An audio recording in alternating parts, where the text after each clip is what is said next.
right, well, welcome everyone. This is Maggie Anderson with Mayor Stoney's office. We are kicking off another meeting of the Task Force on Reimagining Public Safety. Tim, if you could go to the agenda, please. So the agenda for our meeting today, we will do a brief welcome and some updates, some of the logistical items of the task force, and then we will quickly shift gears into our updates from the three subgroups of the task force, and we'll go in this order. We'll go through the Human Services Calls for Service report out. We'll go through our Use of Force Subcommittee report out, and then end with our Community Engagement and Healing report out. Each subgroup is going to have about 30 minutes max to walk through their updates, including the updates from the co-chairs and then a discussion with the rest of the task force.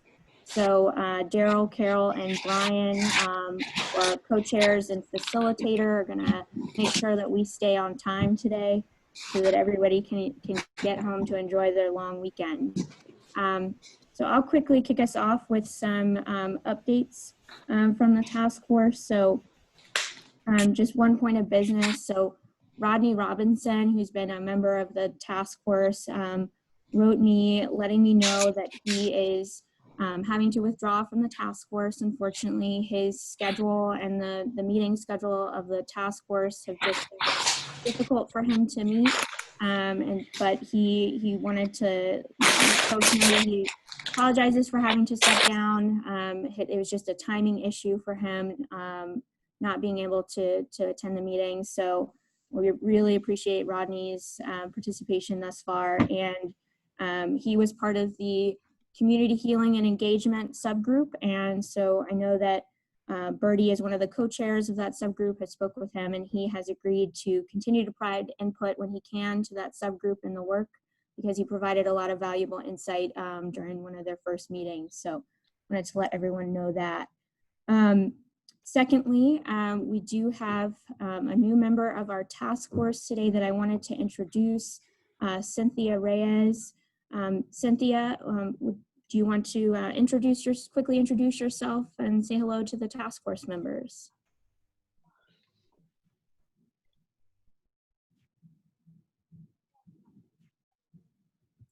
Hello.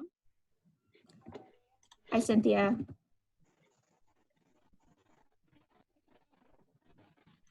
Can you hear me? Cynthia, we are having a little trouble hearing you. Can you hear me now? Yes, thank you. Hi. Well, my name is Cynthia Reyes, and I am very excited to be part of your task force. Thank you, Cynthia. I appreciate that. And we look forward to engaging in dialogue more with you as we move through with our subgroup. So Cynthia and I'll be talking about which subgroup she would like to join here shortly as well. Another order of business, I know that I sent around a template and discussed the template for the initial report that is due to the mayor's office September 21st. So I spoke with each subgroup and we discussed this template this week.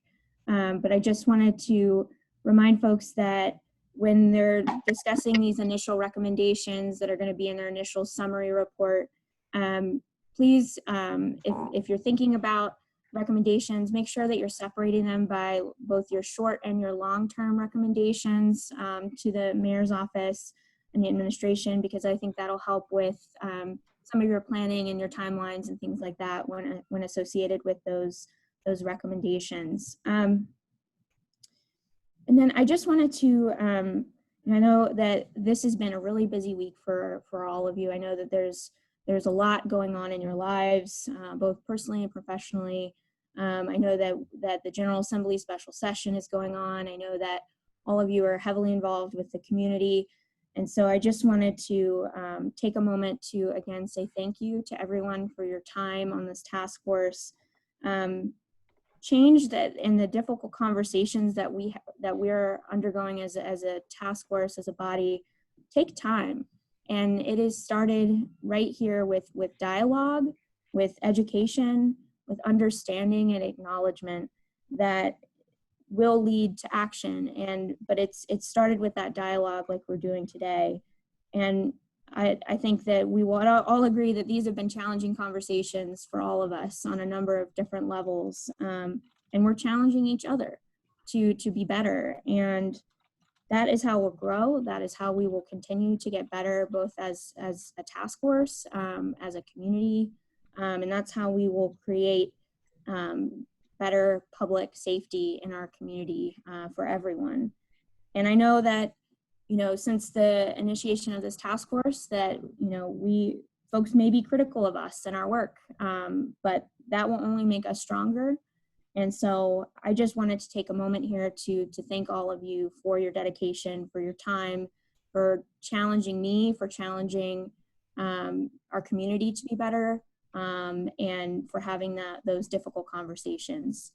So now I'll quickly turn it over to Daryl and Carol if they would like to provide any additional words before we dive into our report outs. Thank you, Maggie. I think Carol is she on? I think she's tied up with something. So she asked me to kind of cover this section of it. I just wanted to reiterate some of the same things that Maggie said.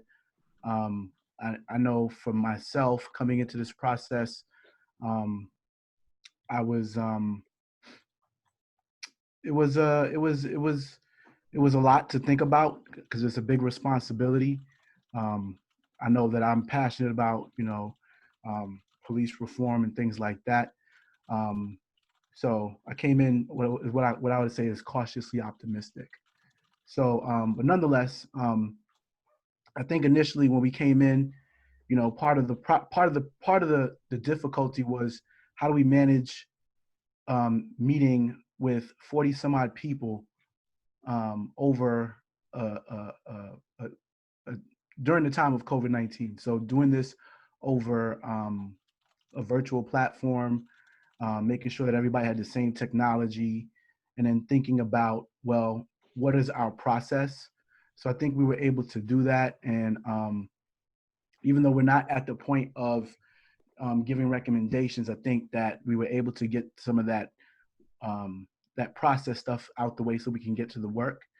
And I know that we've now been able to have a few subcommittee meetings where we could actually get to the actual discussion at the three different parts that each subcommittee is tasked with. So I also want to acknowledge that it's a lot of time and work. We're meeting weekly, and I just want to thank everybody for staying with the process, because I know you all are busy like I'm busy. I'm busy, and but I'm committed to the process. So part of what I wanted to do today was go back over the guidelines, because I think that's what kind of sets the tone for our discussions. And part of the reason of having the guidelines is so that we can have discussion across differences. A lot of us come into this work with the lenses that we use when we go to work. So some of us are working in the police department, which may be very hierarchical. Some of us are in academia, some of us are in the community. And there's varying levels of structure and varying levels of ways that we go about this work. So, but again, like I said, we were able to come together and go through some of this process. So really quickly, I want to go back over the guidelines. I'm not going to belabor it.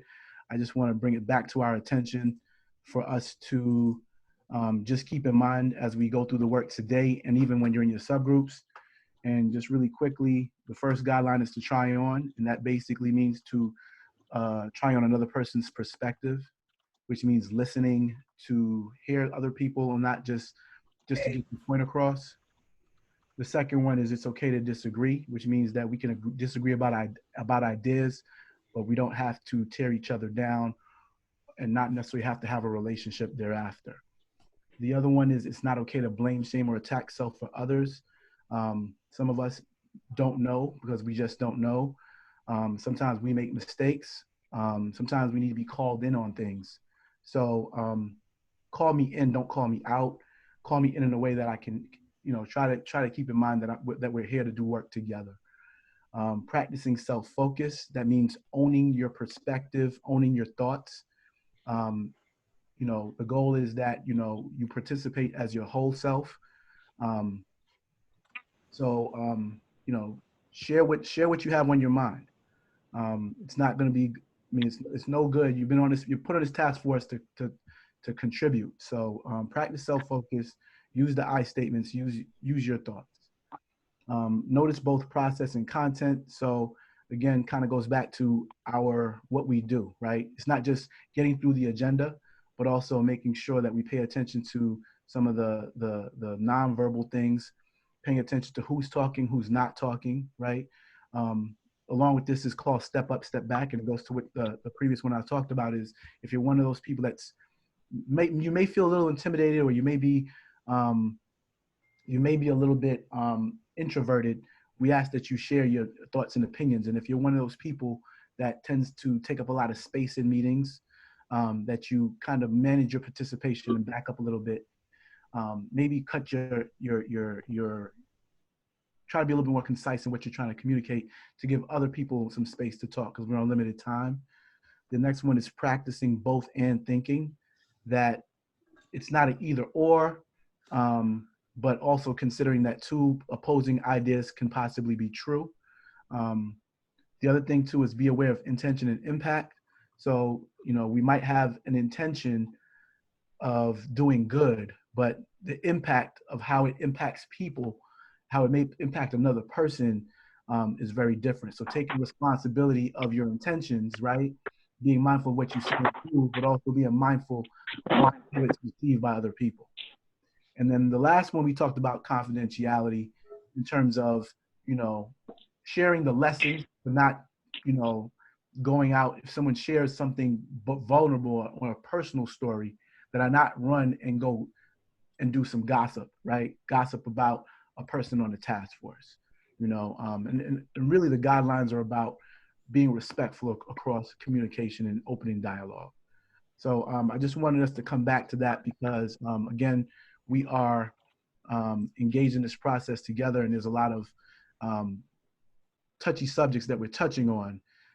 So I just want us to make sure that we're able to work through some of that. I'm not saying it's going to be easy, but we'll work through it. That's all I have, Maggie. Thank you so much, Dale. I appreciate your message and for walking us through those guidelines again. So now we're at 3:17. So let's go ahead and turn it over to the Human Services Calls for Service Subcommittee for their report out. Tori, you've got about 30 minutes total for our discussion about the work of your subgroup. So I'll turn it over to you now. Thank you. So our subcommittee is really charged with taking a look from a human service lens. And we initially had an overview of the calls for service, and several of those calls for service really could be looked at differently. So as we're trying to reimagine policing, we decided that we wanted to take a closer look at the calls such as suspicious activities, the mental health calls, and the disorderly conduct. And we found that a lot of those calls are either initiated between community and business, some of them in residential, and a lot of the mental health calls could generate from some of our hospitals. So we had presentations from the Emergency Communication Department. They kind of gave us an overview. They broke down the calls for services in subcategories so we could get a better understanding of just what type of calls the police were dealing with. We had a wonderful presentation from Dr. Lindstrom with Richmond Behavioral Health Authority to help us better understand why, if there is a mental health situation, at what point should the police be brought into? And so what are the codes that govern mental health crisis call and what that process looks like? And then we had, we understood that at one point in time, the city of Richmond had what they call second respondents. And we dived into that second respondents team, look at what went right with it. What was the good things that came out of that, but what were some of the challenges? And will there be an opportunity to take that model and maybe build it out a little bit more so that it could probably begin to address some of those human services needs? So we looked at that. We got some wonderful kind of glance into the structure of the second respondents. We also did some resource mapping. And during the presentations, our presenters did a wonderful job of providing us maps so that we could kind of get a visual picture of where these calls were generating from. And we clearly began to see a pattern in our presentation. In certain communities, they were really generating a lot of these calls. We did some resource mapping. We had a presentation on the Aunt Bertha's website, along with some additional resource mapping that had been done around youth programming. And very lastly, we had a very strong community partners do a presentation. But before that, we had the Office of Community Wealth Builders that also give us a presentation, not only on the office and their services, but they had done a wonderful job with hosting listening sessions. And so they were able to bring the community voice back into this process. And then again, like I said, we listened to our wonderful community partners, those organizations that are on the ground in these particular communities where we noticed that there was what we call the heat maps, where these calls was generating from. We heard about the ambassador program that operates out of the Office of Community Wealth Builders, RVA League for Safer Streets, and then we had a very strong community advocate who's in our community, Miss Keisha, who's going to open us up the next time. But with all of this wealth of information that we received, I think we're ready to begin to draft our report. And I would ask my team to jump in and fill in anything that I omitted in this conversation.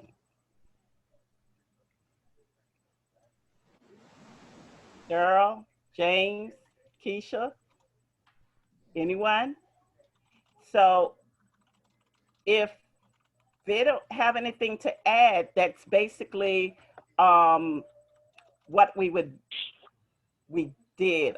One thing I would like to share, as we talk about the mapping, as I said, there was a pattern that began to develop with the information received. There was only one map that functioned outside what we labeled the heat maps, where we saw the concentration of calls, whether they were disorderly conduct or suspicious activities. We also asked the police department to give us some data on the police initiated stops and where they were happening and who was getting stopped. We need to get a little more data from them, but there was clearly a pattern developing in the work that we were doing. The only map that fell outside of the what we call heat maps was the resource mapping.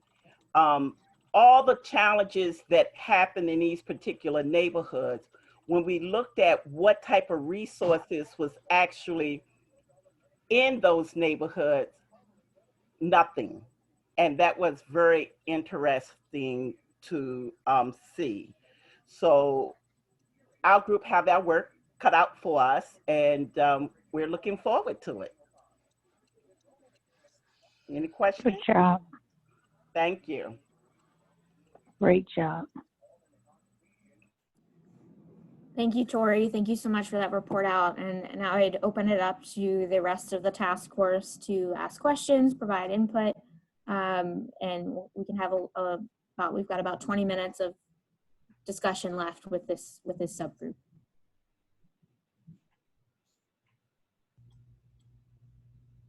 I would like to ask a question. I was not sure how we were going to go about doing that. Hey, Tori. Hey, Ron. I have two questions if I can, and you can merge them together however you want. Can you speak a little bit more to the kinds of patterns that you're referring to? You mentioned that there were patterns in the context of where specific calls were coming from, and I also extracted from that kinds of calls. And then the second part is, I don't know, maybe you all are not prepared to do this, but can you give us some sense of with the information that you all shared last session and this session, where are you heading in the context of what to do with this information?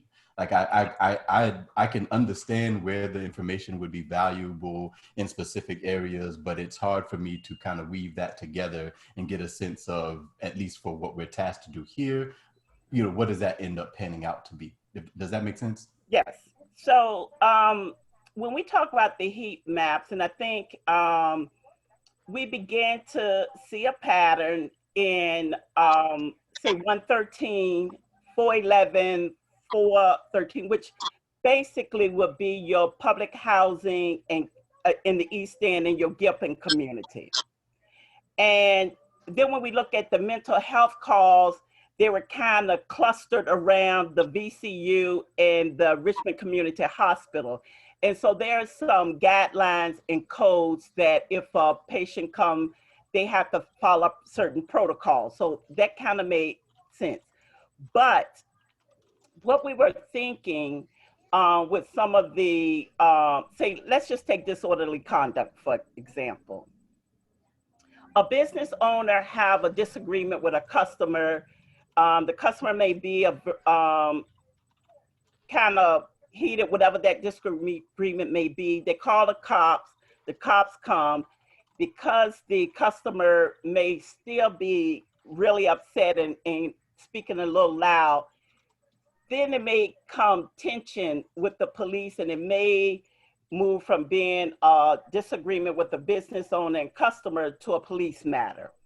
So the way where are we going when you think about the ambassadors program? They hire people that are from some of our more challenging communities, folk who are on the ground. They know the culture of the community. They know the community members. The community members know them. So there should be a level of trust.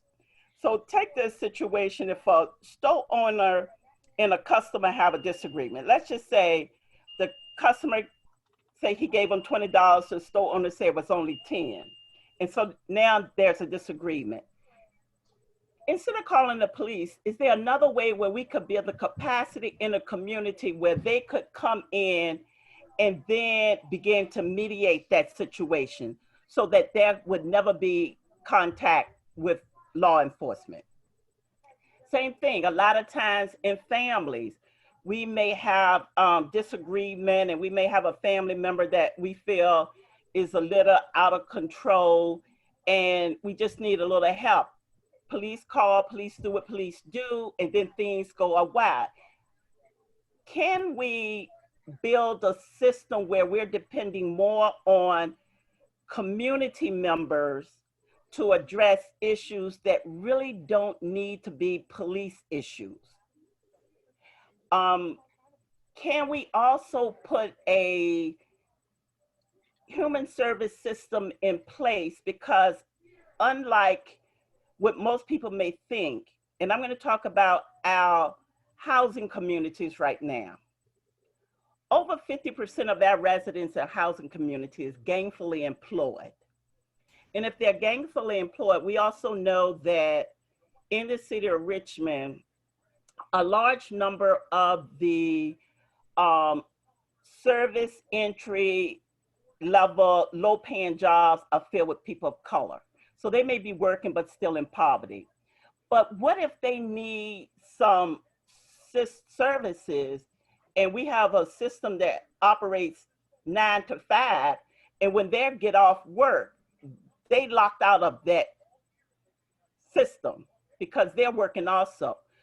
Could we do something a little bit different so maybe we can have a system that opens a little bit later for our working families that need to receive some services, and they're able to receive them once they finish their jobs? With some of, and even though we're looking at it from the human service lens, Iman, we layered some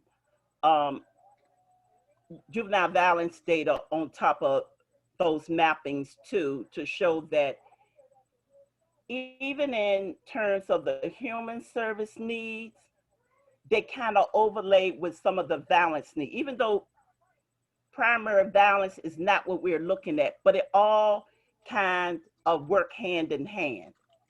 And so how do we begin to build social capital in our communities along with changing the narratives? Because in a lot of these communities, we never talk about the great things and the great people that exist in there. We only focus on the negative things. And there is a lot of social capital in our communities that we're talking about. There are a lot of folk on the ground doing things, but we don't hear a lot about them. So how do we build capacity? So where we're going with this is to look at that social capital in our particular community and then put some of that responsibility and accountability back on our community and take it out of the policing. I think that when we talk about the disproportionate number of contacts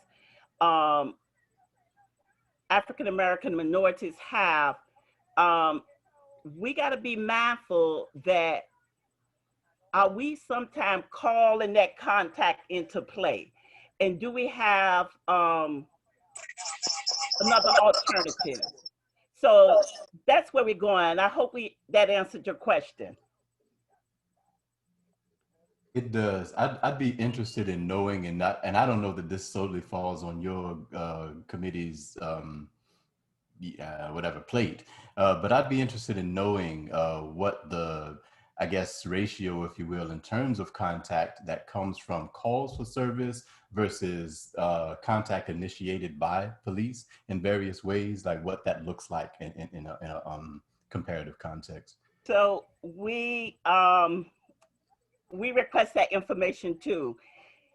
We had a lot of different demographics about the officers, but we didn't get it about the, and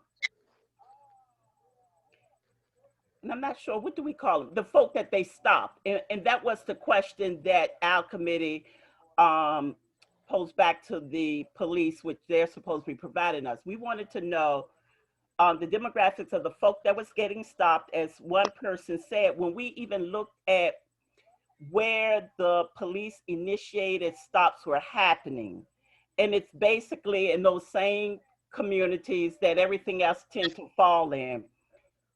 Who and why? Why was the stop initiated from the beginning was a question. And Daryl and James, jump in if I'm leaving out some. Yes, we definitely looked at that and also looked at what happened after the stop. Right. Like, what was the result of the stop? Did someone go to jail or were they just let go? And we also wanted to know, like, how many times, like, you know, when officers come in contact with individuals, how many times are they running names in these communities and nothing stop? Because that could show something. And we also asked the police department, could we see how many individuals were for trespassing and things like that as well, so that we could see how many individuals, particularly young Black males, couldn't even actually return back to the communities they come from because they're barred from the premises as well.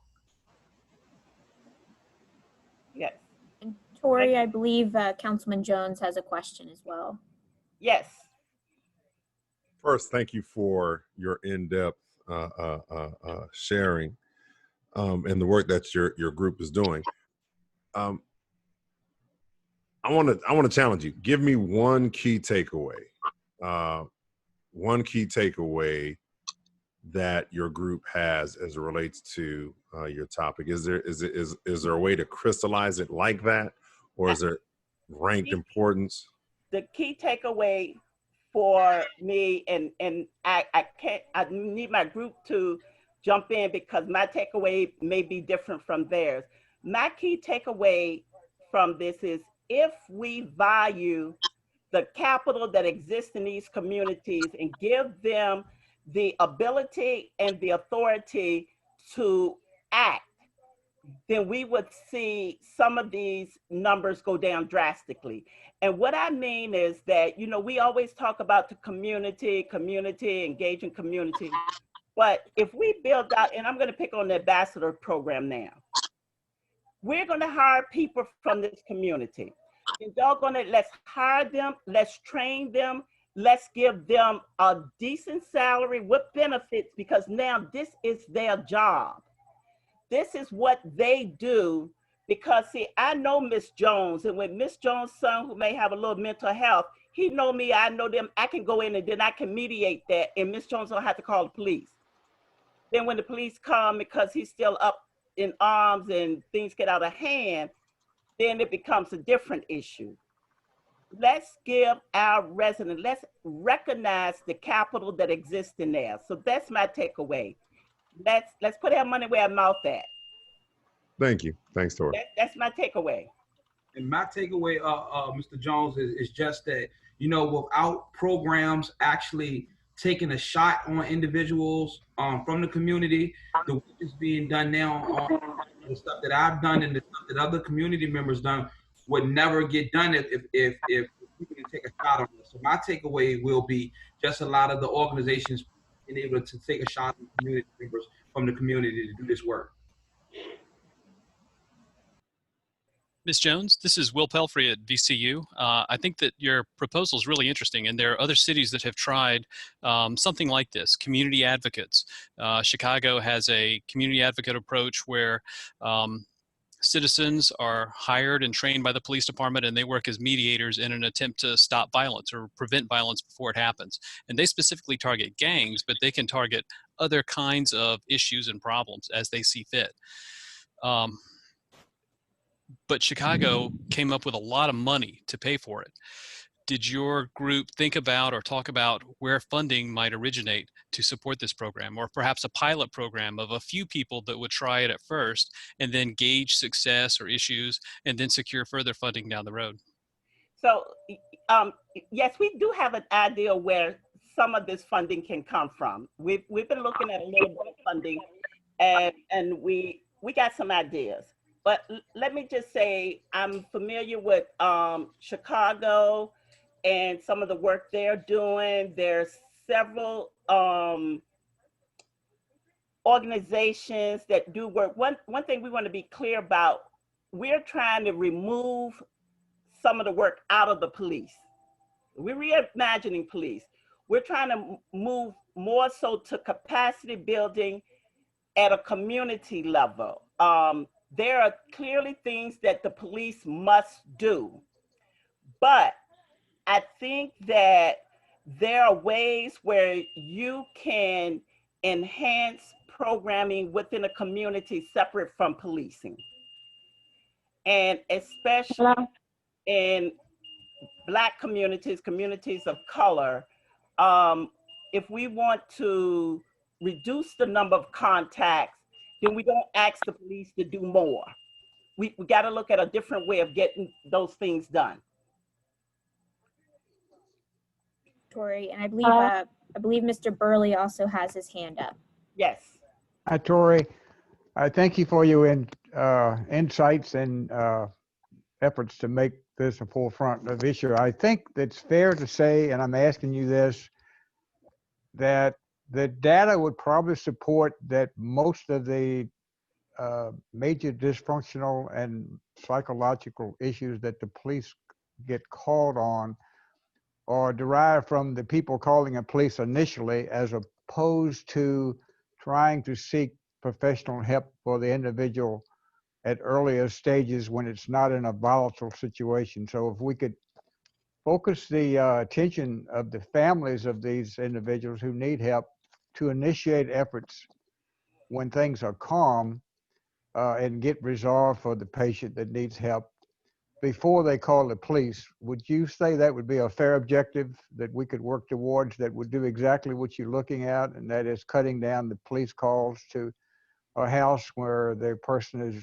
violent and out of control and creating a danger factor to itself, the family, and the police all included? First, we're going to have to understand why the police get calls so often.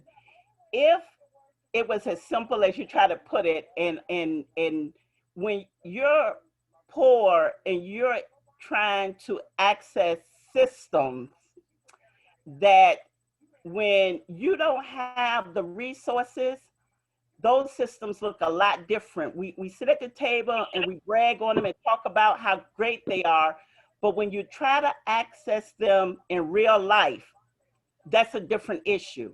Okay. And you can ask any family that really need, when they're in crisis and they're trying to get help, it's not easy. They just get frustrated. If the system worked the way it should be, then maybe the police wouldn't get called as often as they do. But in short, if it worked, then the answer would be yes. It's Ellen Robinson. Thank you. Hello? Yes, Councilwoman. Tori, please. Yes. we This is just Ellen. to, Someone called me, but I'm not sure who. this is Keisha. Hey, Keisha. Hi. But I do want to just touch a little bit upon what Mr. Burley just asked. We did talk about that, and Dr. Lindstrom can probably give a little bit more feedback. We did talk about the number of calls that come into the police that are in fact mental health calls, and the lack of bodies or the people from RBHA that can handle those calls. And so there's really not, Dr. Lindstrom, you know, I don't want to step on anyone's toes, but he went through the crisis line, and it appeared that Yes. they're not equipped enough to handle those calls. So we did talk about the importance of funding more mental health calls and mental health agencies in terms of responding, as opposed to the police, so that those calls would be diverted to mental health agencies. And so, yes, we definitely spoke about that, and the need for more funding so that it could be more bodies at, like, in a crisis line at RBHA, Yep. or however we would like to do. But we did touch upon it. Thank you, This Keisha. is Ellen Robertson. Hey, Ellen. Hello. I'm on the phone, guys. I'm sorry I wasn't able to jump on video, but I just want to weigh in, and I really appreciate the work that this team has done. They've done a super job. And Tori, we really appreciate the leadership that you have brought to the team.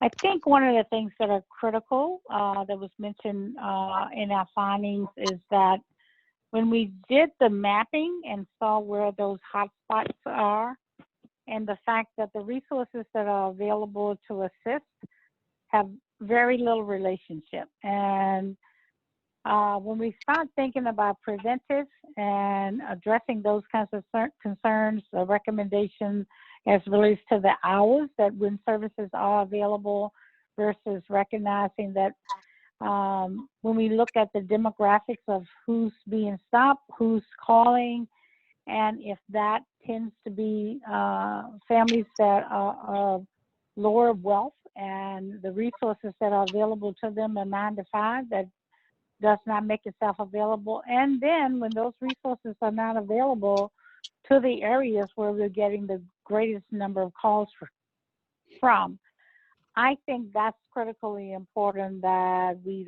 look at those things as well and make those resources available to the communities where those hotspots are. And that would be one of my big priorities of alignment as it relates to the outcome of our work that is being done.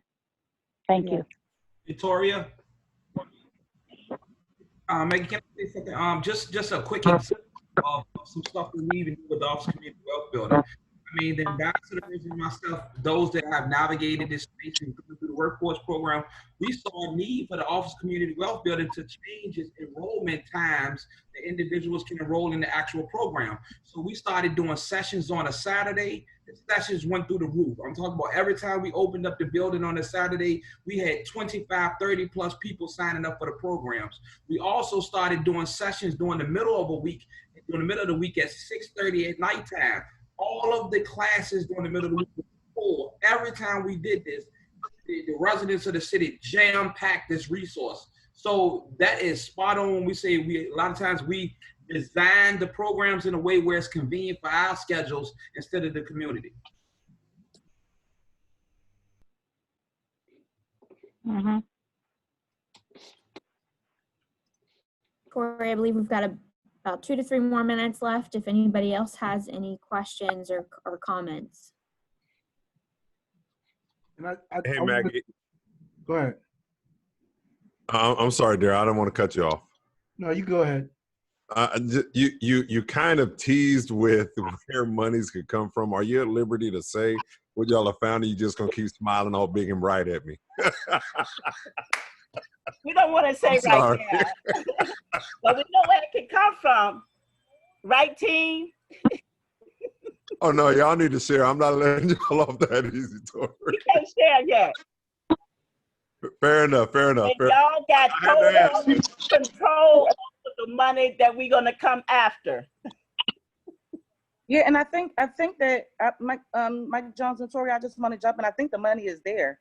I just think that the money needs to be diverted into programs that, like James said, don't exist during 9 to 5, but afterwards, and programs that are actually in that community. And so I think the money is there, is where the money is going, and the effectiveness of the people who are getting the money. The money is there. It just needs to be diverted to different resources that are actually in the communities and other communities. And Ellen, you talked about the phone calls, but I just want to emphasize that when we looked at the officer initiated stops, which means it was not a call made, it was the officer initiated stops, did come from, like Tori said, the public housing community, specifically Gilpin Court and Mosby. And so again, I think funding is out there. I don't know. It needs to be diverted to people who are actually in their community, and be structured around the unique needs of each community, because every community is different. And so it has to be the unique needs of that particular community. I just wanted to reiterate the importance of what you just said. This is Lyons, and just add there that, that's what it's about, right? Looking at different times that might work on a weekend, later in the evening, but also in what language are we providing these services?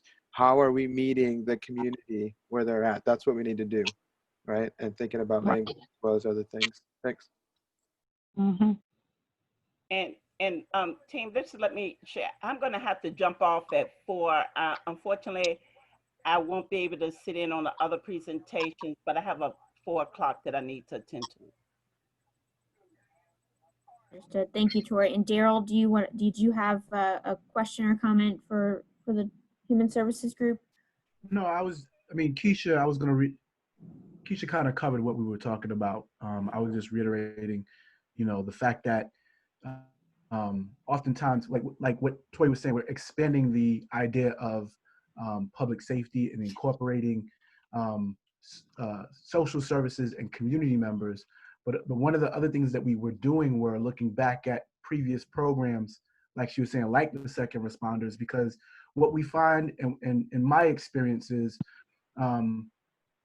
services, they come and they go, and oftentimes they go because of funding. Not that they weren't working, or that we try to say, okay, what was going well and how can we fix it? It's because that there's no funding there. And I think what we're talking about is always having an impact, always on those same communities. When I look at that heat map that we're talking about, it's no different from those redlining maps that we've seen. It's no different from those food desert maps that we see, right? So I think that if we don't do anything today, we'll continue to see those maps looking the same way that they do. Exactly. Because we're continuing to do the same things. True. This is Sheba. I dare say that there's not a lack of funding, but a lack of prioritizing certain communities without funding for programs that were necessary. There were resources that were working and viable that were taken away, and all kinds of funding is put into programs that cause harm and continue to cause harm, but prioritizing funding for what is necessary to make sure that communities have what they need to be able to thrive has been a problem for a long time. And I'm gonna back out of that because I don't want Mike Jones saying, where's this money gonna come from me? Because I haven't thought that far into it. Tori,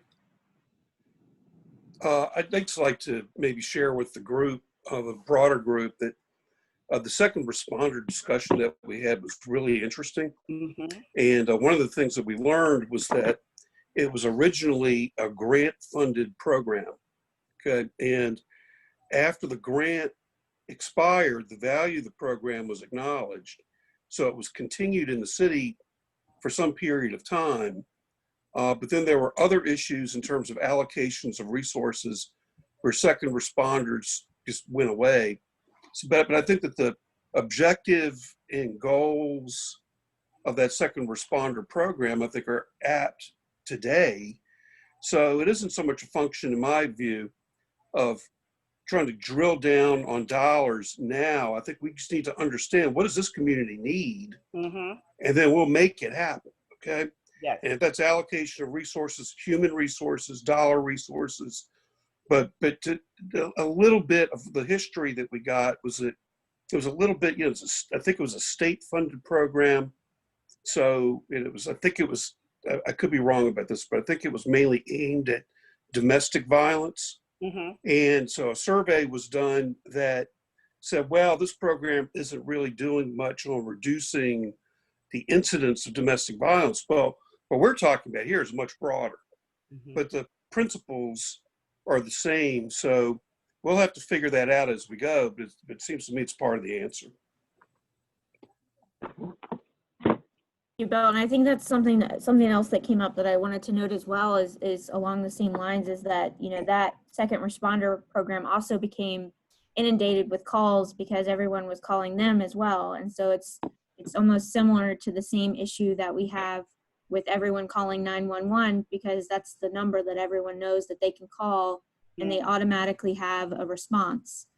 And so I think that that's exactly right, that it has to be created in a way that is holistic and not so narrow, but equally responsive, if that makes sense.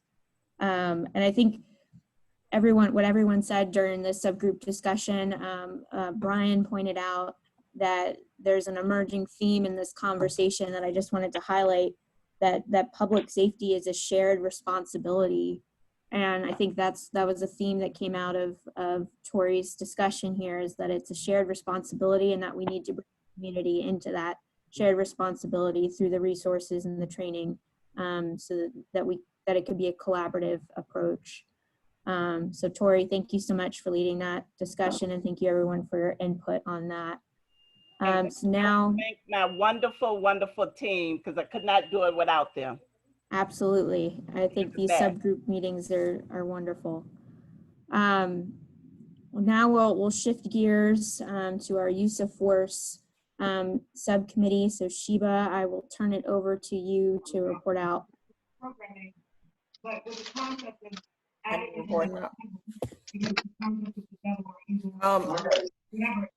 So in the past couple of weeks of our meetings, we addressed coming up with our problem statement and really honing in on what our goals would be. We talked about a lot of use of force policies across the country that we could look at, because there is policy and then there is practice. And right now, from what we're seeing in the public eye, policy is not meeting practice. We talked a lot about de-escalation and more effective training at a more consistent rate for officers. But we also dove into, I think like Tori said, we were talking about the community's role and what community needed resource-wise. Sheba, I'm so sorry. I'm going to interrupt you for a minute. Could everyone please mute themselves? There's a lot of background noise. Could you please check that your phones are muted?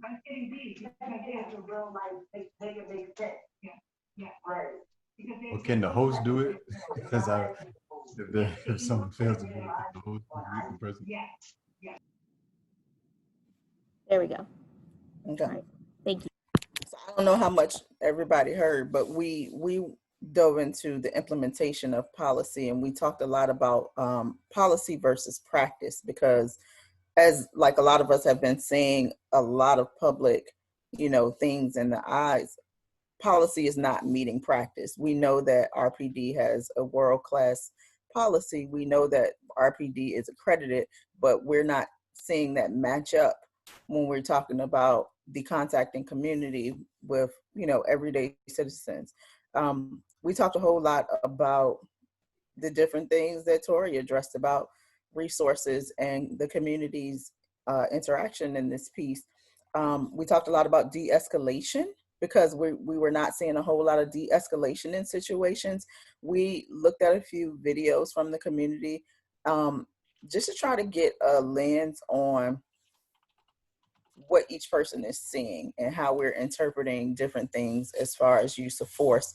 We were talking about the humanization of people versus it always being a criminalization piece. And we talked about thinking through RPD's philosophy and values statement.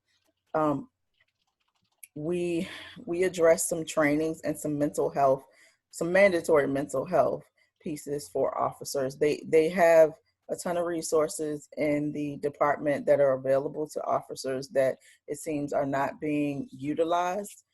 And we did talk about like the stigma of mental health, and a lot of people feeling like if we use mental health services, we may not be fit to do our jobs. But we talked about how to break down some of those stigmas and how to make it, if we made it a mandatory thing that each officer had to do a check-in point at some point, it could, better the relationships in the communities. Because if you think about our jobs, if we're on a job and we're not performing at par, we may get a warning, or we may get a write-up, and we may be referred to EAP for some things.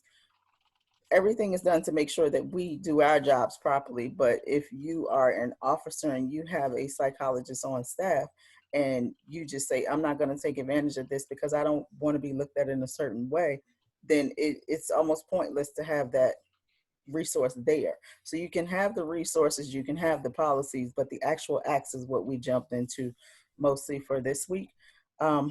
We did get more up-to-date use of force policies. Carol Adams located 2017 through 2019 use of force reports and gave them to us. They were on the website, which brought us back to the difficulty in assessing the website for different things like filing complaints and finding the data on past use of force complaints.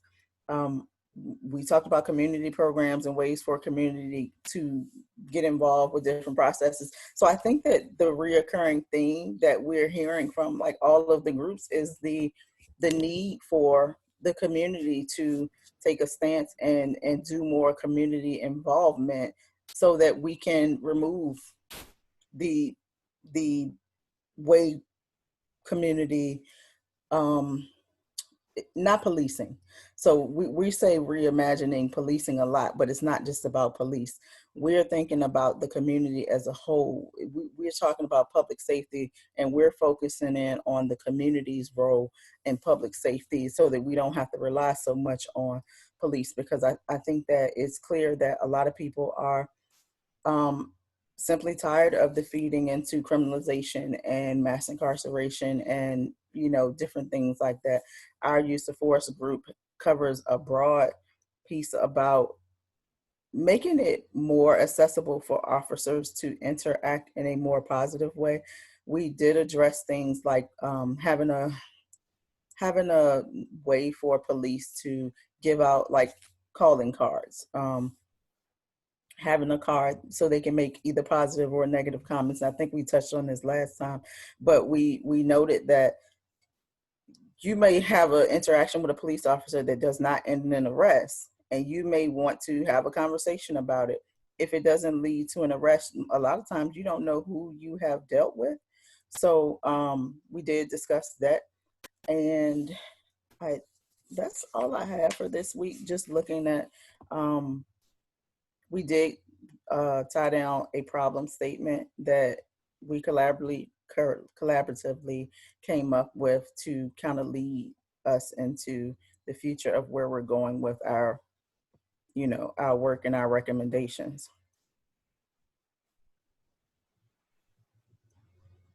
Great, thank you, Sheba. Anyone else from the use of force group want to hop on and add anything to what Sheba said, or we can jump right into questions, comments, suggestions?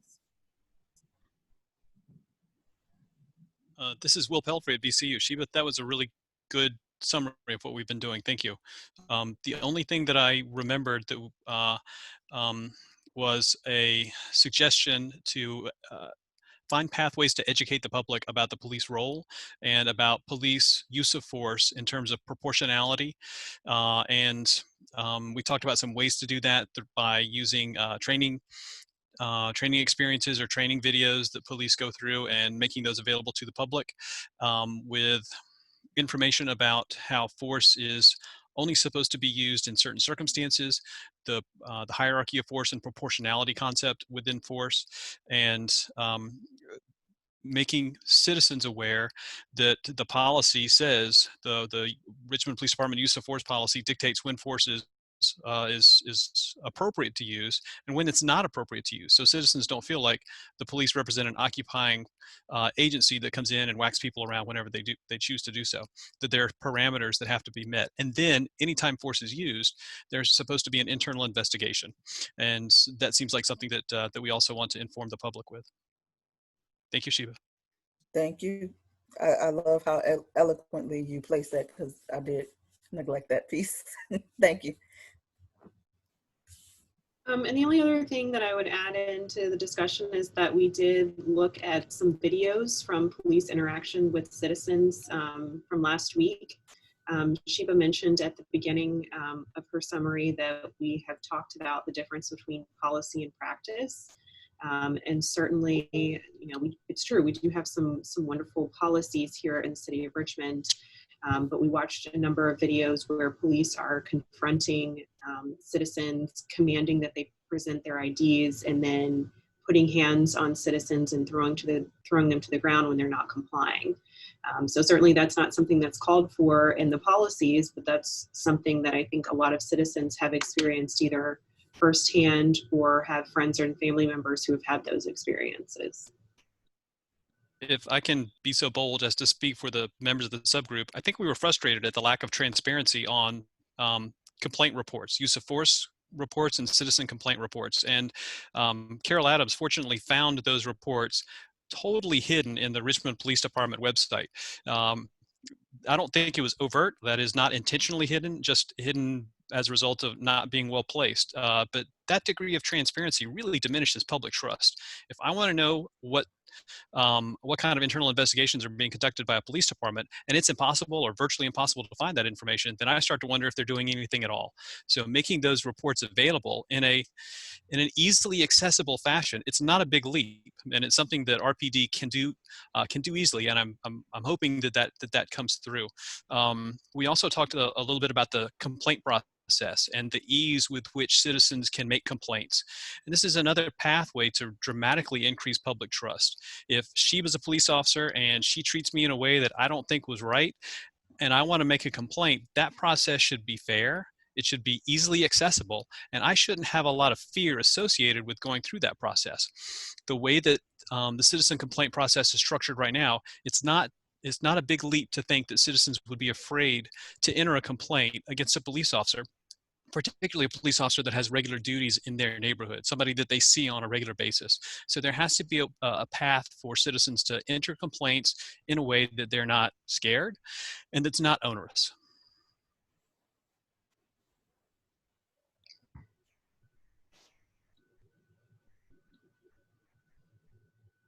Just to piggyback off that a little bit, Sheba did mention the cards. So what we discussed in our subgroup are that some cities have business cards that have the officer's name, rank, I think supervisor, and what precinct they belong to. So if an officer responds to a call that isn't like, you know, an actual ongoing emergency, those interactions begin with the officer presenting the business card. Hi, I'm Officer so-and-so. And that way, the citizen has the officer's information at the beginning of the interaction and perceivably before things go awry. So the police officer doesn't get to give out the business card and say, here, give me 5-star rating on Yelp. The business card is something that's given out to every citizen at the beginning of the interaction so that the citizen has that information before potential conflict, and then doesn't have to ask the officer for their information after the conflict has already taken place. So that was one potential kind of accountability idea that we came up with. And a benefit of that is that it would be given to every citizen that interacts with the police, and business cards are relatively inexpensive to print. So the implementation would be something that would have to be worked out, but certainly not a high cost upfront. May I comment on that? As Courtney noted, that card approach, it's really easy to do. And the VCU police, if I can tout VCU, the VCU police does this program and they call them resource cards. Excuse me. And on the back of those cards is a series of agency names and phone numbers and contact information for the kinds of agencies that people regularly, well, use or need. I'm sorry I interrupted you, Mr. Burley. That's okay.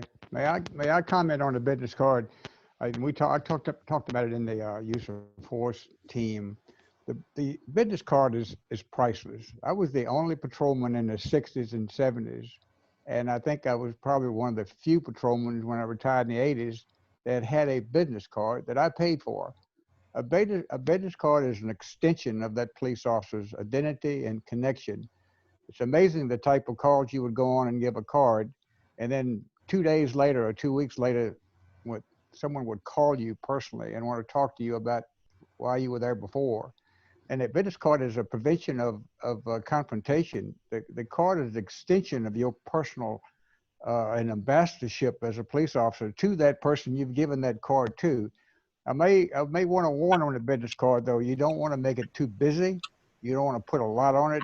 You want to represent the card as a personal extension to you as a police officer to that person that you're giving it to. And I would caution that you fill up the backside with a number. I'm in support of referrals in certain agencies, but you do not want to make the card so busy that it takes away the purpose of your connection and ambassadorship as a police officer to that community.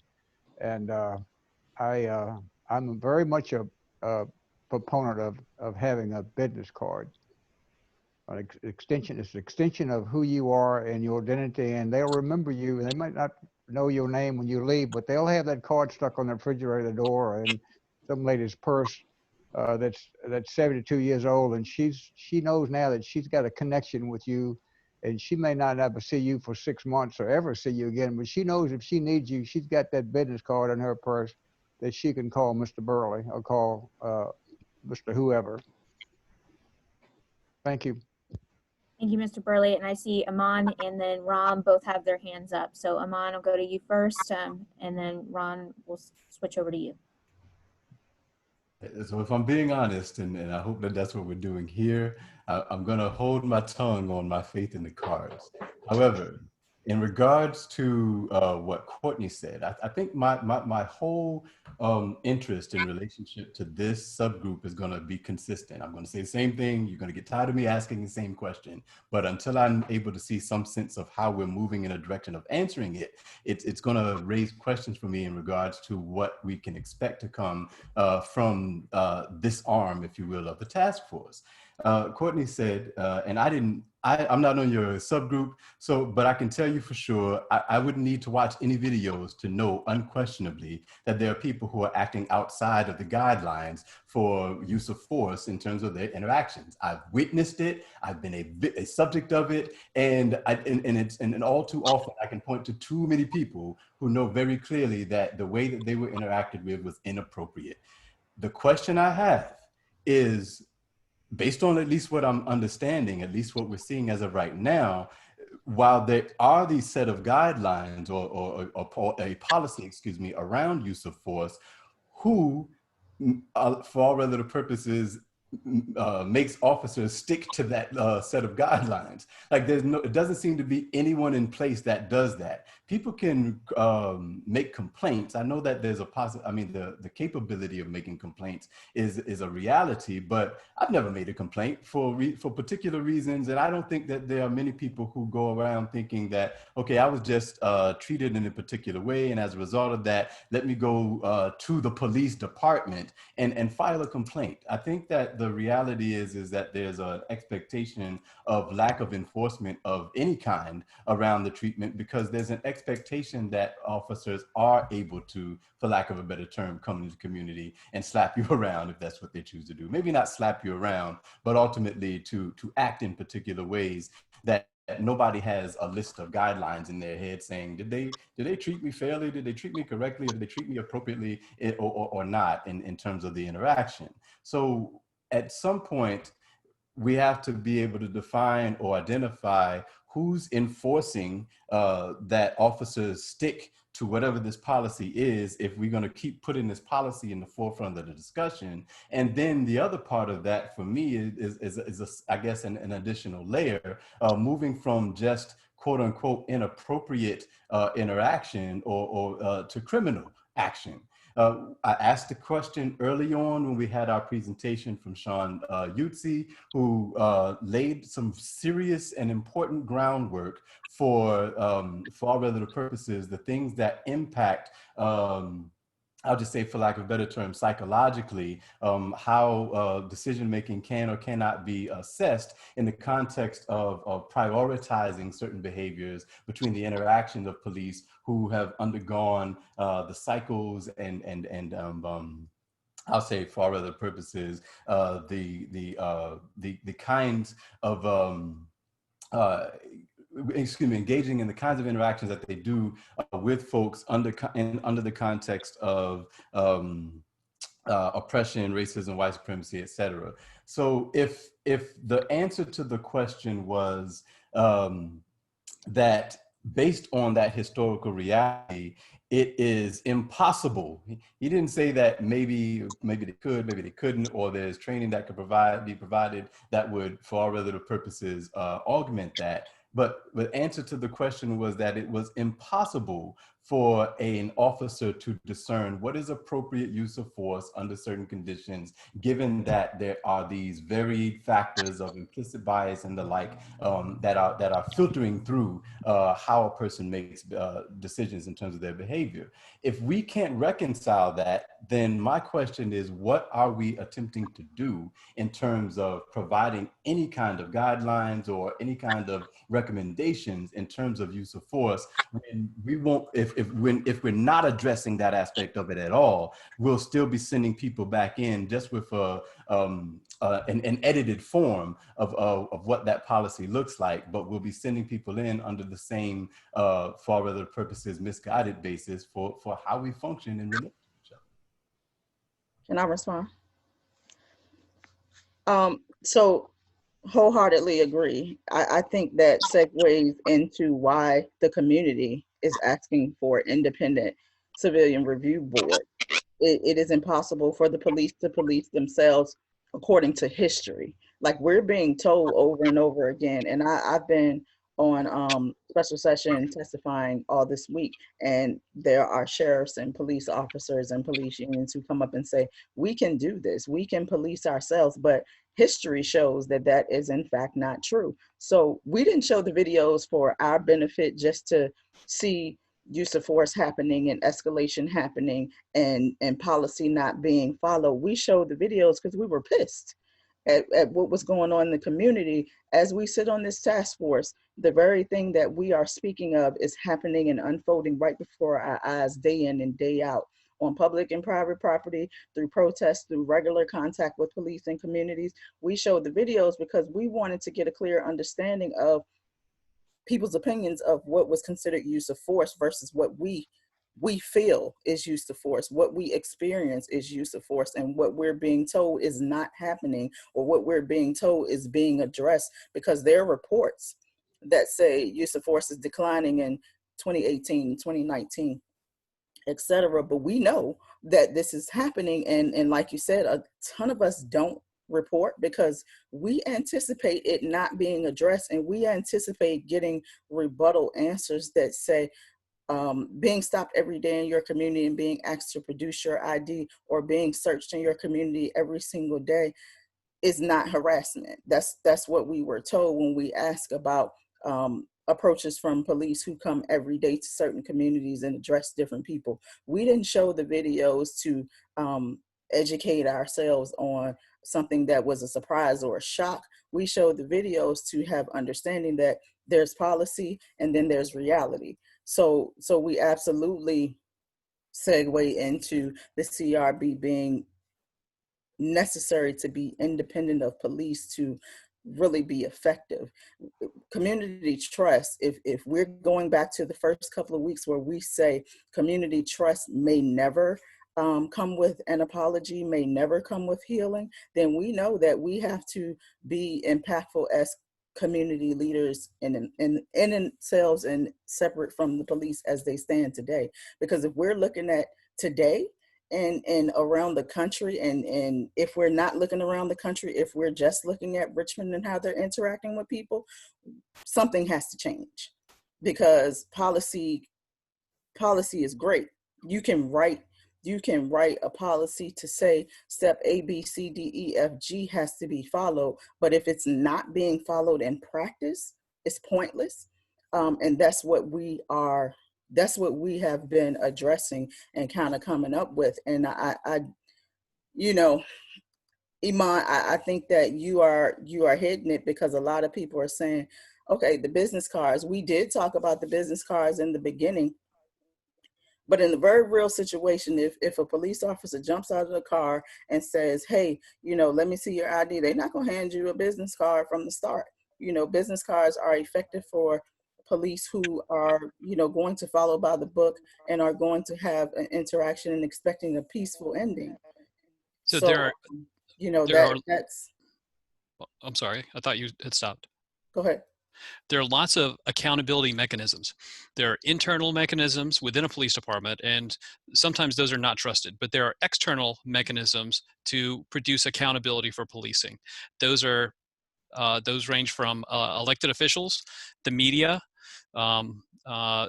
litigation, so a prosecutor, or in Virginia, a Commonwealth's attorney that believes that a police officer acted in a criminal fashion. And there are informal external mechanisms, like a citizen raising a concern, a citizen bringing a concern to the media. Everybody's got a cell phone. We see videos all the time of police being recorded by citizens, and distribution of those videos is easy now. So there are a lot of ways that accountability can be produced, but citizens also have a responsibility to maintain accountability of police, and citizens that don't pursue a complaint process are in some ways letting people get away with something. That complaint process has to be accessible. It has to be fair. It has to be blameless also. And if it's not, then it's not a good mechanism. All right, I'm going to jump in now. I've been waiting. One, I want to say that there are two different Americas, no doubt. And there's research to substantiate that. And then my own personal experience with the police, I've encountered those Americas. I've encountered you can get away with a warning. I've encountered having guns pulled on me because of my appearance. So these internal and external mechanisms are not working. That's why we're here today. They're just not working. I mean, the data is clear that there's disproportional arrest based on skin color and economics. There are disproportional use of force based on economics. And it doesn't matter whether the Attorney General, the President of the United States, any of these associations of the police, doesn't matter what they say. The data speaks. Stop and frisk. What's happening in Richmond? What's happened to like probably most African American males in this meeting? There are two different Americas, and the results, you know, it's beyond frustrating. And to expect somebody to make a complaint to the police or to get a business card that's going to smooth over the encounter, I think, just to be kind of blunt, I think it's ridiculous to even suggest that those things are going to work in the context of what we're seeing in our country right now. We're seeing people shot, like, you know, we're seeing talking about videos, we're seeing people being murdered in front of our face over and over and over and over again. And if we don't come up with some kind of strategy, and not even a strategy, some kind of response or whatever to address this and hold the police accountable, it shouldn't be put on the backs of the citizens to be held accountable for these behaviors that the police continually and historically exhibit. And, you know, like, to be pulled out of a car for speeding and then thrown on the front of a car and have a gun pulled on your head. I mean, come on, like, nobody should be having to go through that. And it's definitely structural. It's embedded in the Constitution, and it's embedded in the practices throughout time. We all heard Dr. Utsi's report. So let's, you know, like, we need a new table. We need a new perspective. We need to really get to the root cause that people are dying because of this ingrained, embedded, structural racism, white supremacy, implicit bias, whatever we want to call it. If we're going to reimagine what safety and trust in the community looks like, first thing we got to do is acknowledge, like, clearly acknowledge that there's harm based on race taking place in our relationship with the police. Yeah, and if I can jump in here, people not reporting is not the issue. It's the culture that exists that allows for the issues to continue. I still hold to this one thing: the police cannot police the police. They can't. And so we have to do a radical culture change within law enforcement. And that's not a negative thing. It has to be positive deconstruction, because what works, what's out there now is simply not working. For those that are not keeping up with what's going on, police chief just got fired in Portsmouth, or relieved of her duties in Portsmouth. And it's coming out that 6 Black officers, and get this, they reported mistreatment to the FBI and never got a return phone call. And so we're talking about, I need to call and turn them in, where the police just turned police in, and the police didn't even get a call back from individuals within the law enforcement community. That is laughable. That is laughable. And it points to the issue of why we are here. Again, Black folk didn't put us here. We didn't. It's law enforcement, and it did it. And the way it's set up, it will continue to do it, because even with this right here, it hasn't stopped a thing. And that for me, that's what's scary, because, when in football, when we found out that they were taping a particular practice, we act differently on film than we do off film. Everyone knows this is out there. Everyone knows that they are being recorded, or the potentiality is there, and it has not changed. So we're seeing a person having a spit cover put on his head, crying for help, having a mental health crisis, and he dies. Again, I'm through watching a lot of this stuff, because hell, it's traumatizing the daylights out of me watching Black folk get killed for bull. Pack of cigarettes, counterfeit bill, speeding. We are the only place that I know of in the world where leads to a death sentence. And so as we talk about use of force, we got to talk about a shift of culture and not put the impetus on, and because we're talking about internal versus external locus of control. We're saying, well, they need to do it. No, they don't. It's the system itself must be positively deconstructed. And I guess that's why we're here, to reimagine what this thing has to look like, because the way it is right now, it is not working. And if anyone does, man, I would love to have a conversation with you on why you think it is. And whether we talked you wear a lot blue or not. We talked a lot about the police use of body cameras. So police know they're even being recorded. It's not just citizens recording them. Police are being recorded by their agency. We also talked a lot about de-escalation tactics and the use of de-escalation. And it's more than just de-escalation in a use of force. If Officer Jones grabs me and I'm experiencing a mental health crisis and he's trying to talk me down, that's one way de-escalation works. But de-escalation is a lot more than that. It's how you talk to people. It's how you interact with people. There's a lot of research on the way that people interact with police and the way police interact with people. If Officer Jones walks up on me and he's hostile and he's demanding and he's telling me what to do, then I'm going to respond in a defensive fashion. And soon I'm going to be eating concrete with handcuffs on me because I'm resisting. That's not the way to lead to a resisting arrest. If instead Officer Jones walks up and he talks to me in a respectful fashion and I'm able to engage with him in a way that's not disrespectful, then between the two of us, we can have a conversation. And that's the kind of interaction with police and citizens that should be happening. You talked about a culture shift, and that's so important. That can come from de-escalation, but it has to come from the top down. And if it's not there, then it's never going to happen. But we also have to begin to look at, especially in light of what just happened out at the jail complex, who gets to define what the proper use of force is? You saw a guy on protesters, the whole thing of civil disobedience, the main part of that is to disobey, right?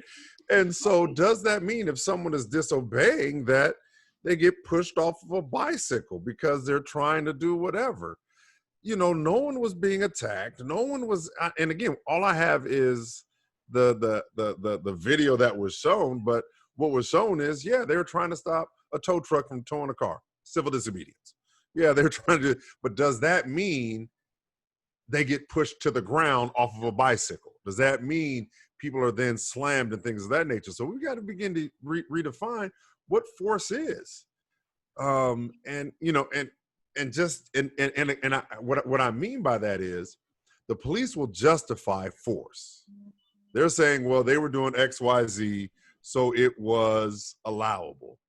That has to be checked because, again, the police are saying, okay, dog bites. Dog has teeth. And so, police pushed them down because they were evading or they were doing X, Y, Z.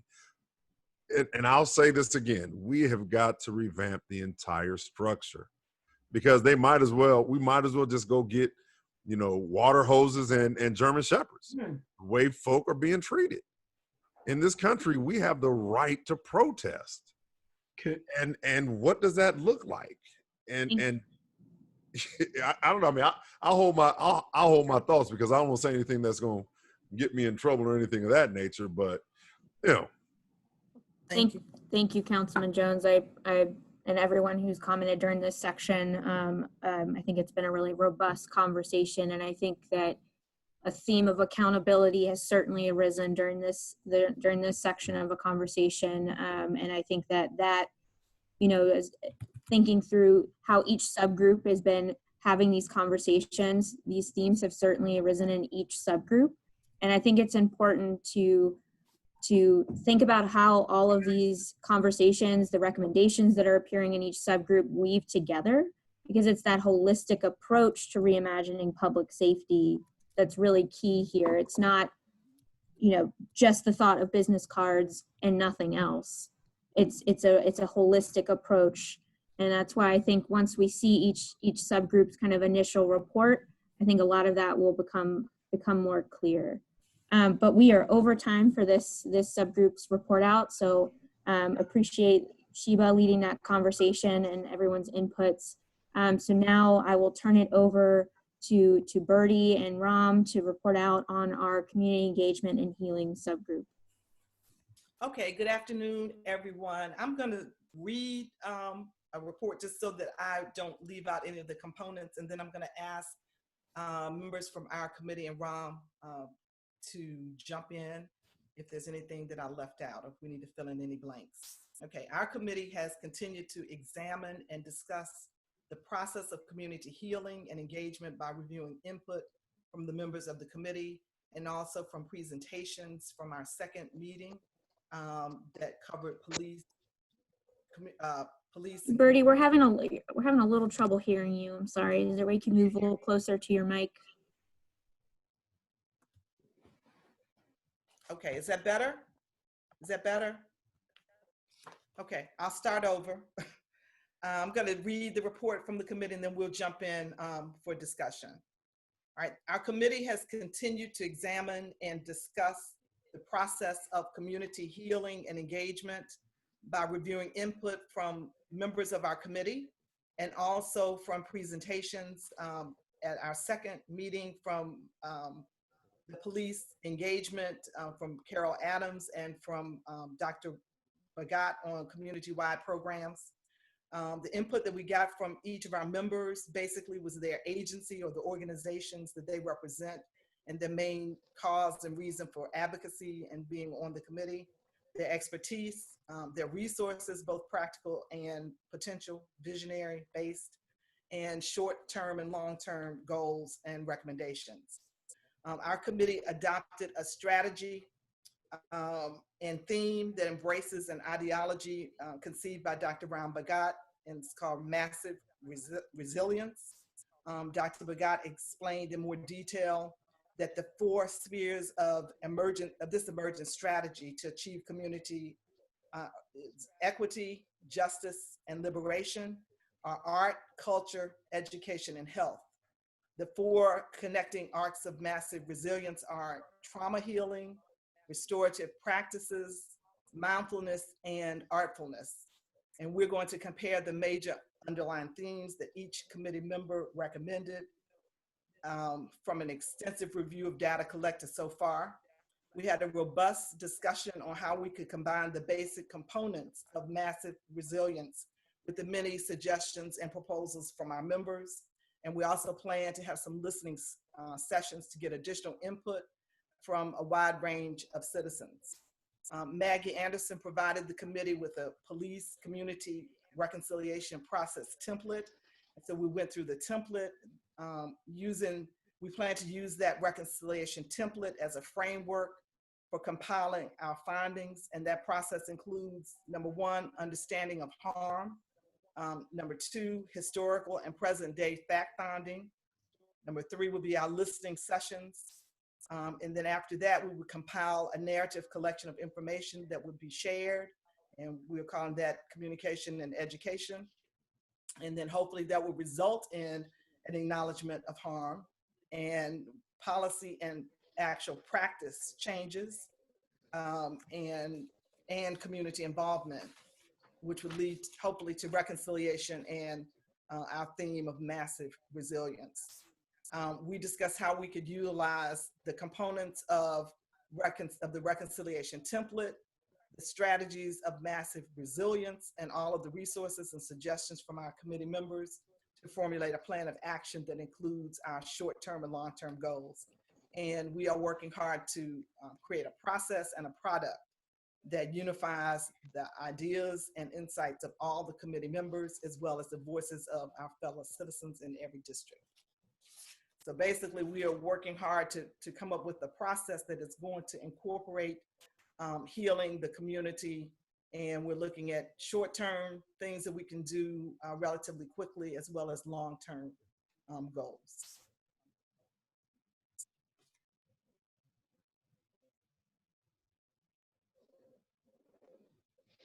Thank you, Birdie. Ram, and anyone else in the community engagement group, any other comments from you all?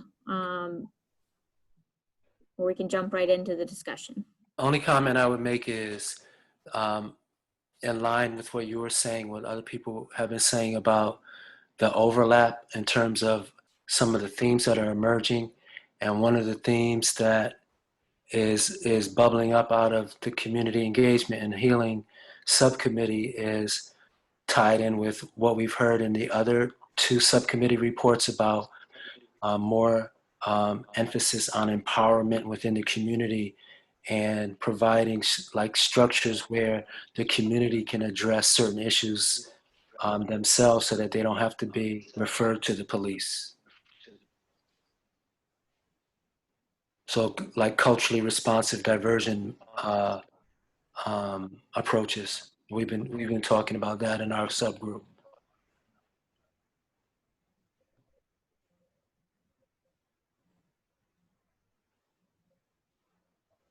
Anybody else from our group want to add something?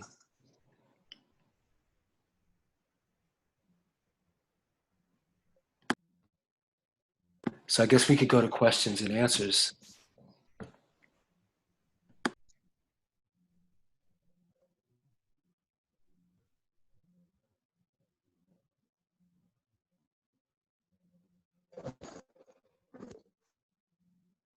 It sounds like y'all did a great job. I don't see any questions.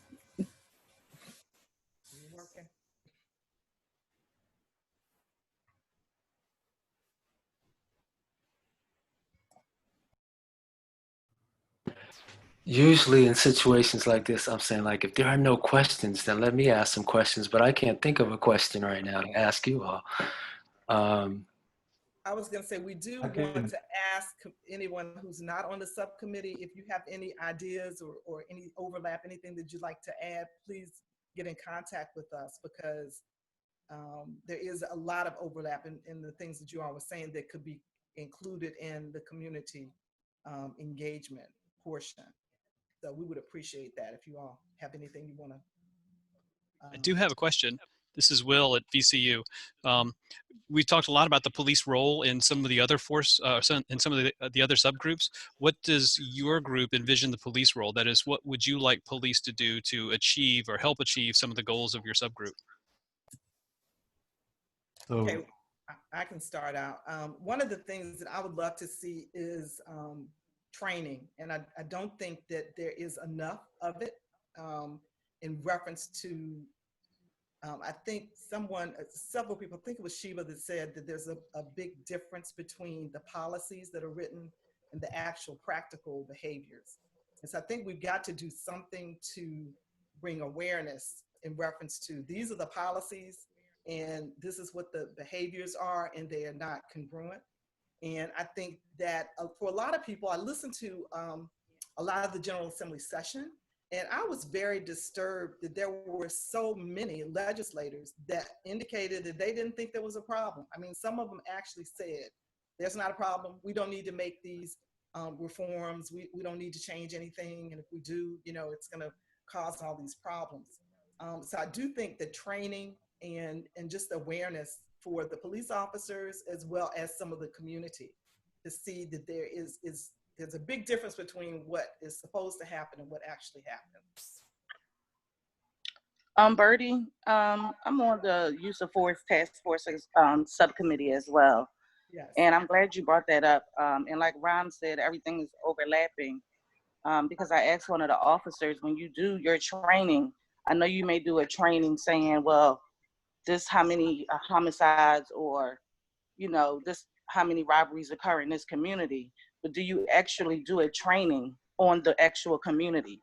Do you actually do a training, meaning the Calhoun Center has been closed for 10 years. Has it been a rise in crime because there's nothing to do? Do you do a training on the fact that there's a lack of resources? And so what I encourage that particular person, as opposed to saying I work in violent communities, I encourage them to say I work in under-resourced communities, poverty-stricken communities, underprivileged communities. And when you look at the communities, I ask them, whether or not the police actually does training on the communities. And I think that they need to do training on the communities in order to be able to, I just think that needs to change. And it was the acknowledgement that they don't do training on what like what the specific needs of those communities are. And so I'm glad you brought that up, but that was brought up. I want to address Can I read? Chanel's. Amon, just really quickly, I apologize. I've got a Can I couple read her folks who question? got a, yeah, thank you, Daryl. I've got a couple of folks in the chat. Chanel has asked a question in the chat, and There's then, questions that I wanted to address. okay. And then Lisa has also asked to ask a question. So Chanel has asked, what are some of the short-term solutions that you all have given thought to? Well, yeah, can you add both? Because I mean, I don't want to just do that one. I think the latter one is really critical for us to address in the time we have as well. And she asks, and in other settings, we have discussed the community's ability to heal before the changes within policing and public safety have been made. Basically asking them, the community, to heal while still being marginalized. Have you all given consideration to that in your strategies? And so while I don't want to speak in any way, shape, or form for everybody in our group, I'm just sharing my perspective on that as a member of the community, of the whatever it is, subcommittee. I think that, so that's part of the challenge that we are still working on. In terms of short-term solutions, my personal perspective is I don't think that there is such a thing as a community engagement and healing short-term strategy. I think that to do it in a short-term context really misses the mark in terms of the kind of transformation that we need to see across the board. If we attempt to try to do anything that addresses one side versus the other, which I think your second question actually is alluding to, we end up creating an imbalance in terms of how if there's any transformation or if there's any real change to occur systemically, we end up missing the mark in terms of being able to do that. So while we have been talking in a context of things that we know or we feel can speak to opportunities to be able to address, if you will, things at a community level, we haven't necessarily neglected the part in the context of what that looks like in the systemic context. It's just a matter of, we've got, for lack of a better term, 2 other subcommittees that are dealing with aspects of that. And what we wanted to try to focus on was in what ways can we deal with the portion that we know with the people who are absolutely most impacted in terms of strategies for engagement, in terms of strategies for healing, which is actually, I think, what we prioritized, how we implement that in a way that helps support the tasks and goals of the committee. It doesn't mean that there's not room to do any of the other aspects or hopefully incorporate some of the things that from the other 2 subcommittees or subgroups that will complement the efforts. But I think that we would in the limited context of what we have, the intention was to prioritize the healing portion. Thank you. And Lisa, I know that you had a question as well.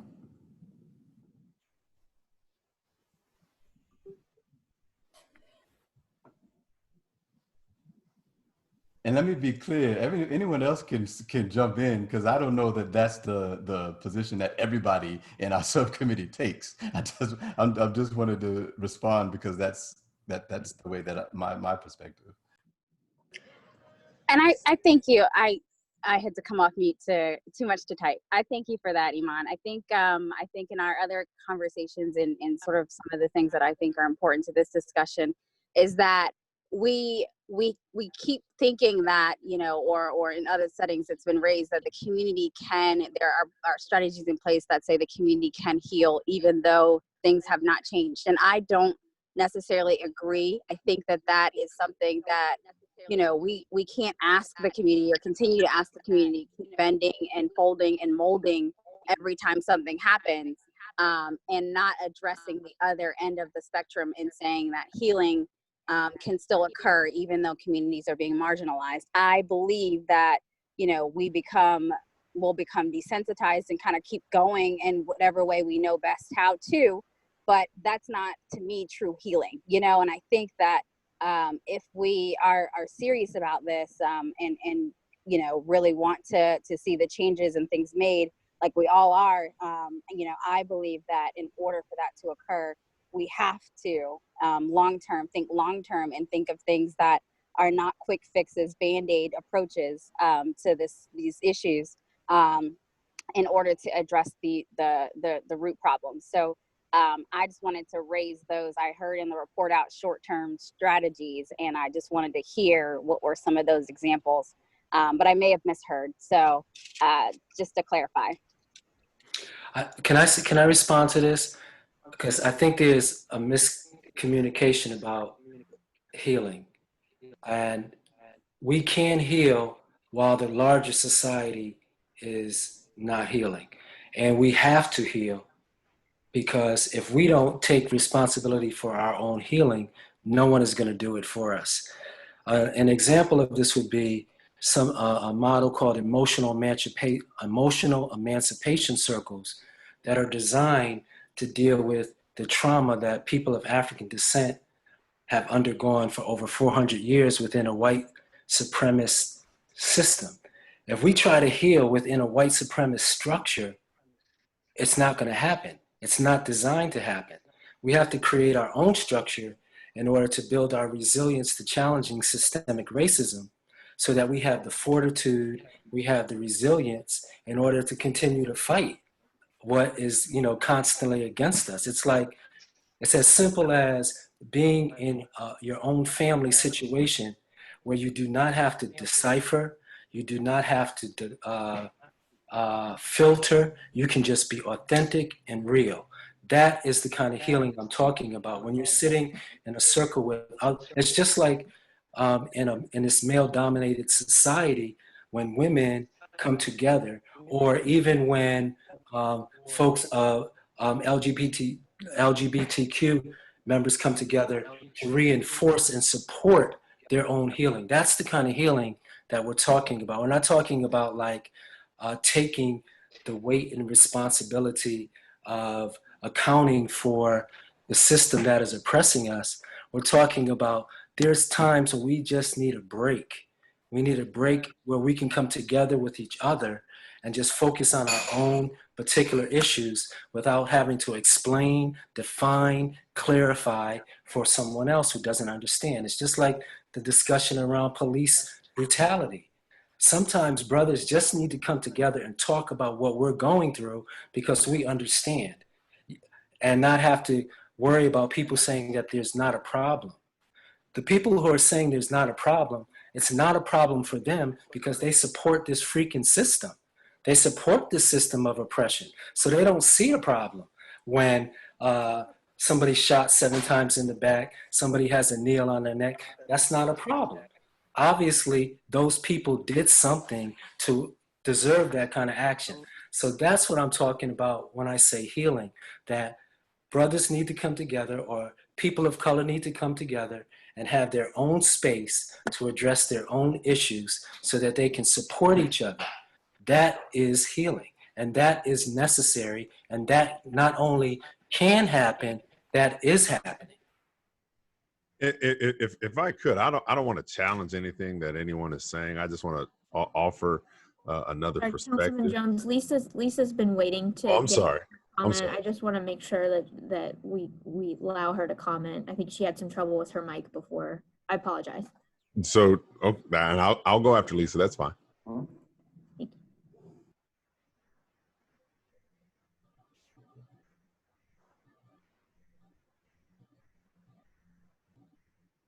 She might still be having trouble with her mic. Somebody else unmute her. Who has the host? There she go. How is it now? There we go. Can you hear me now? Yes. Oh, that's okay. So that was it.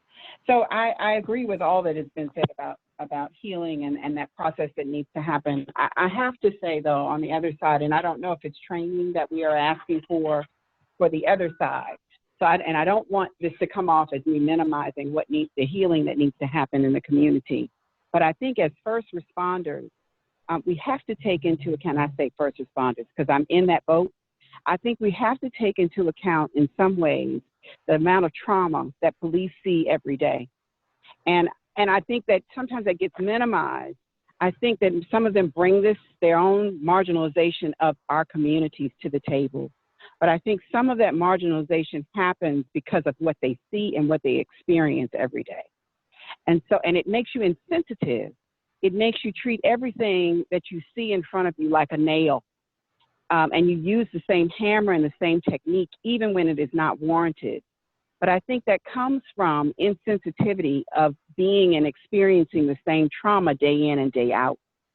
And so I have to say that that even though, and I think it goes beyond training, I think we really have to begin to examine the exposure of what the perpetrator is bringing to the table, so that we can begin to discern what it is that they need. They won't ask for it because of the fact that they are the police. And they see this oftentimes as being maybe weakness or maybe not being as strong as what they think they are. But I think that we have to deal with the other side as well. So I just wanted to make that comment. Can I jump in to respond to it?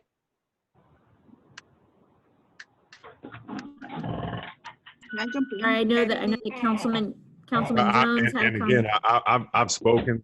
Okay. I'll defer to Cynthia. Yeah, hi. Well, when you were saying about their traumas, well, in our community, we have traumas, and, you know, usually we don't have people to help us. We don't have somewhere to go. I mean, we're dealing with that trauma frequently as well. I know that officers or first responders, pretty much you guys chose that career. You chose it. In our community, we just live it and move on and go through the trauma over and over. And now that's why we are in this part right now. I'm just saying, yes, you should have help. If you're a first responder, you should, you know, I'm pretty sure that there's help for you guys. But for the community that we're living in daily, we don't have help. We just have to suck it up and move on. So the part of them saying that we do have to put ourselves in a good environment to heal, we're already struggling with that frequently. And not only, and it all depends what community you're coming from as well. Because I'm not only saying the structure of, you know, colored people, I'm talking about the Latinx community, we're talking about undocumented, economically. I mean, there's so many levels that people are living different traumas, but it's just there. Yeah, I don't know if anybody wants to jump in. I just wanted to let you know that I understand that they see certain things, but we see it all the time in my community.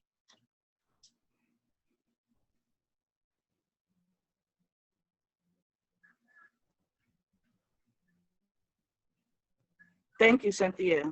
Thank you. Absolutely. Thank you, Cynthia, especially for being a voice on the task force for the Latino community. I appreciate you. But I did want to address what Lisa said and know that we have spoken about that and touched upon that specifically. I think it was Sheba that brought that up. And so that hasn't gone unnoticed. We definitely talked about that and the need for, you know, we have officers working 85 days, 80 days. And so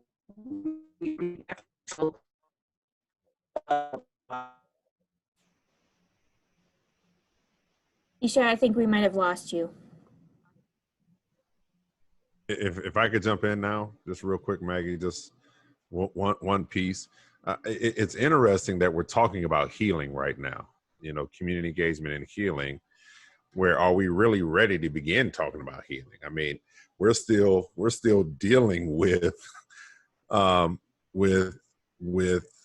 incidents as Cynthia stated, that we're still dealing with trauma on a daily basis. And I know it may seem hard for some to believe, how can something going on in another place impact you, and some other things that may not happen to you directly? It all does, from Ferguson to Kenosha to Gilpin and all these other, I mean, it is. And it's like, okay, why do we need to talk about healing right now when we just need to talk about reimagining policing? Let's fix it first. And I'm with Ron. You know, I'm with that. Yeah, we need to own these processes ourselves. But I don't want someone from the outside community, you know, someone outside the African American community telling me I got to heal. I need to have that conversation with my, you know, that needs to be a Bantu conversation where we say, all right, we're gonna circle and really deal with coping. How do we cope in this environment of anti-Black hatred and anti-brown hatred?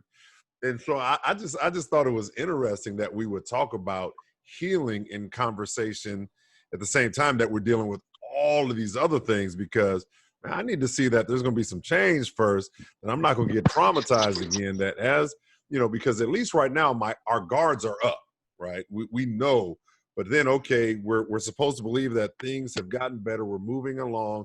Community trust us, because look, we've gotten together and we had this wonderful kumbaya moment and experience, and we put some information down on paper, some processes, some things got changed. But I'm sorry, our the House of Delegates, they just showed us where their hearts really are. They did, without even being able to pass this whole issue about, you know, immunity. That, yeah, if you do something wrong, you deserve to be held accountable.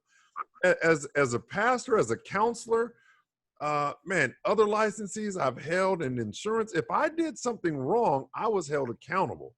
And so, again, even as I look at the vote and see that other Democrats couldn't support this, we were touting, oh, we flipped the House. Well, shit, it seems like, excuse my language, seems like the House just flipped on us, right? And so, you know, so and I guess I'm saying, and I'll admit, and I'll be vulnerable, I ain't ready to heal yet. You know, I'm not ready for healing just yet, in conversations on healing. Let me get my, you know, Ron, get me a circle to get in, man, where we can kind of, and that's for real, you know, where we could have some of these conversations offline in safe spaces, because that's the whole essence of it, right? Those Bantu circles, it's about creating safe spaces by which we can commune one with another, body, mind, spirit. And this isn't the place for it just yet, in my opinion. In my opinion, we've got to do the hard work to look at this structure, positively deconstruct it, put a model out there that is going to work, not something that is based on 30, 40 years of inefficacy, and move forward. So with that, I appreciate it, and I'm going to listen as we close out here. Thank you, Councilman Jones. Appreciate your comments. And I just want to make sure that everybody, we're keeping track of time here. So we've got a few moments left of our allotted time together today. And I just want to make sure that folks who we might not have heard from yet have an opportunity to chime in, because I know there are some folks that have not had the opportunity yet to speak today. So I want to make sure that those folks have an opportunity as well. So if anyone else would like to provide comments on our conversation today, I would open that up now.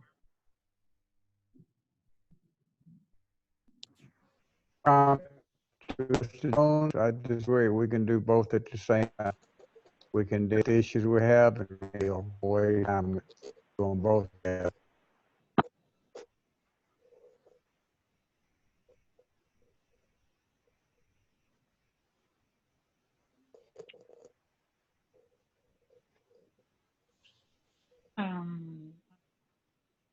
This is, are we still on?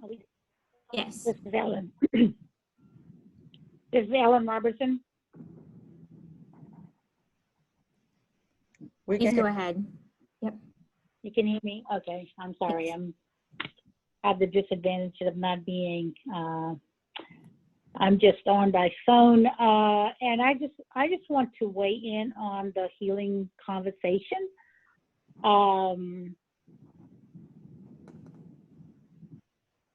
I think it's extremely important as we go through this process that we recognize that there are some factors that need to be taken into consideration as we go through the healing process. I'm getting feedback. I don't know whether that's because I'm on the phone. But I do think that it's important that we talk about some things that has to be taken into consideration in order to prepare to have an honest conversation about healing. And I do support the fact that, you know, in order to get prepared for that, it may require some special efforts to be made within our own protected groups or groups that lend themselves to a trusted environment. So if persons of color, as has been referred to, the brothers need to get together, sisters need to get together, whoever, those groups are both on all persons that are involved in this conversation. You know, the police department, the citizens, the groups that have been, you know, traumatized for life and continue to see that trauma taking place. You know, I mean, we've seen probably in the space of the last few weeks or months more police brutality, and in most cases, almost 100% of those cases, shy by a small percentage otherwise, they have been people of color that are continuing to be, you know, shot in the back, pulled, slammed to the curb, you know, and all of those kinds of things. So there definitely needs to be an opportunity, if healing is going to happen, where those persons that have been extremely the victim of this type of not lack of practice according to policy, even if policy exists, that have that opportunity to have a discussion to get to a place where they are ready for healing. I mean, and we've got to treat folks that are in need for intensive care, and we got to take care of their readiness to even get prepared for healing. But that's essential.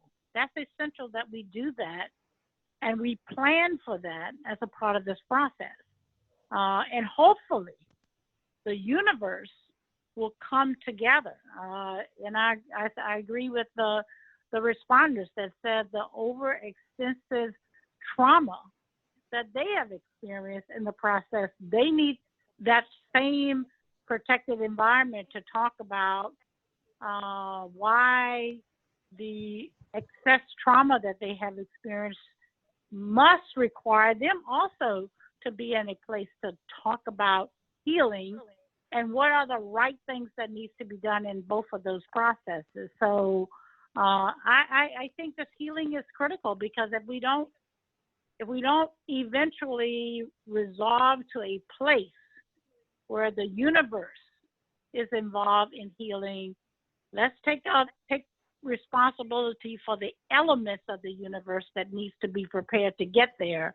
But let's make our goal to ultimately get to the universe coming to a place of healing, so that policies and practices will be governed and put in place based on the outcome that healing demanded in order for us to be healed.